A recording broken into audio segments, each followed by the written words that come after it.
مرحبا. رح نعمل مع بعض وصفة زاكية وسريعة كتير اللي هي كرات الشوكولاتة.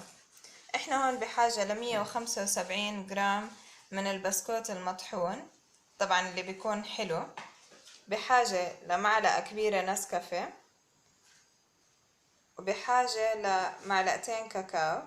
هون مستعملين احنا كريمة البندق اللي هي زي النيوتيلا، بس احنا مستعملين نوع تاني هون. 200 جرام. اول اشي هلأ رح نخلط كل هاي المكونات مع بعض. هلأ رح نبلش اول اشي نخلط الكاكاو والنسكافيه مع البسكوت.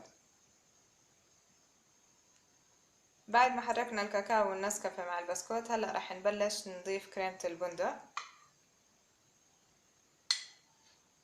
بعدين بنضل نحركهم مع بعض ليتماسكوا ونقدر نشكلها. هلأ صار شكل المكونات عنا زي هيك، كتير زاكية وكرنشي. بس هلأ عشان نقدر نعملهم كرات رح نضيف معلقة كبيرة زبدة ونرجع نحركهم مع بعض.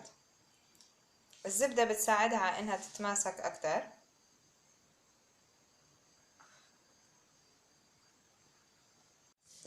هلا بعد ما ضفنا الزبدة رح يصير سهل عنا نشكلها.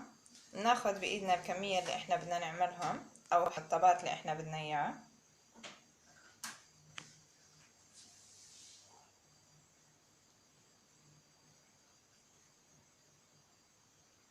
انا بدي اياهم بهذا الشكل، واذا بتحبوهم اكبر تقدروا تعملوهم اكبر. هلا بناخد قطعة تانية نكابلهم بهذا الشكل. هاي عنا القطعة التانية. لازم ننتبه دائما انه نعملهم بشكل مدور.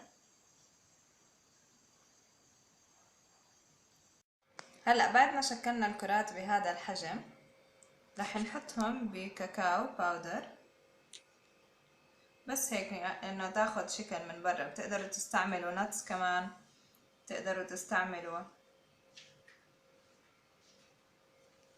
شكلناهم على شكل كرات. رح نحط على بعض منهم الكاكاو، مش على كتير، وبتقدروا تحطوا نتس كمان.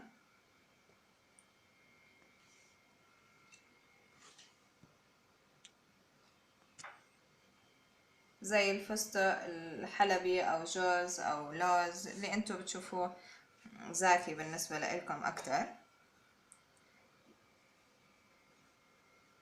ما بدنا نكتر الكاكاو. وهيك صاروا عنا هلأ الشوكولات بولز جاهزين، كرات الشوكولاتة. اكيد راح تحبوا الوصفة بعد ما تجربوها. ما تنسوا تعملوا لنا لايك وسبسكرايب وشير. صحتين وعافية.